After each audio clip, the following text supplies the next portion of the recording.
क्या ईसा मसीह भारत आए थे? इतिहास, रहस्य और रोज़ा बल की खोज। ईसा मसीह एक ऐसा नाम जिसे दुनिया मसीहा मानती है, लेकिन क्या आपने कभी सुना है कि वो भारत भी आए थे? काशी, लद्दाख और फिर अंत में श्रीनगर। क्या श्रीनगर की रोज़ा बल दरगाह में उनकी कब्र है? सुनिए इतिहास के उस अध्याय को जिसे सदियों से दबाया गया। अगर इतिहास के धुंधले पन्नों को उजाला देना चाहें तो शेयर करें उन दोस्तों के साथ जिन्हें सच्चाई और इतिहास जानने में दिलचस्पी हो। साथ ही चैनल को अभी सब्सक्राइब करें। तो कहानी की ओर वापस लौटते हैं। ईसा के गुम 18 साल। बाइबल में ईसा मसीह का जीवन 12 साल की उम्र के बाद अचानक 30 साल की उम्र में दिखता है। इन 18 वर्षों को the lost years of Jesus कहा जाता है।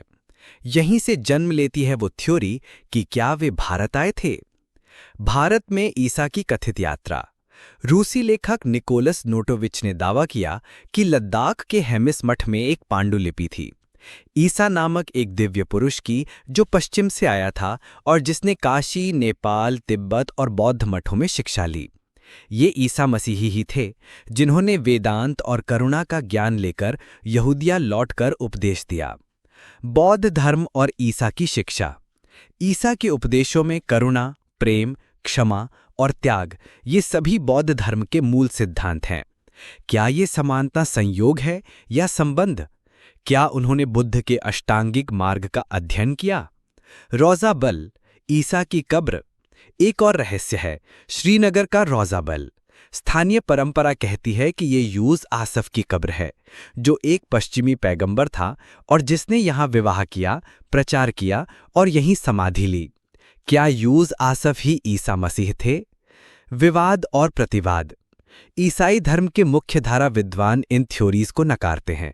हेमिस मठ के वर्तमान भिक्षु भी नोटोविच की बातों को मनगढ़ंत बताते हैं। तो क्या ये सब एक कल्पना है या सच जिसे छिपाया गया? ईसा मसीह भारत आए या नहीं, ये तय करना कठिन है, लेकिन ये खोज हमें इतिहास के उस मोड़ पर लाती है जहां धर्म, भूगोल और रहस्य एक साथ खड़े हैं। सवाल अब भी वही है, क्या रोज़ा बल में विश्राम कर रहे हैं सलीब से बचा हुआ ईसा? अगर ये वीडियो ज्ञानवर्धक लगा हो तो लाइक ज़रूर करें और इतिहास के धुंधले पन्नों को उजाला देने में हमारा साथ दें। चैनल को अभी सब्सक्राइब करें।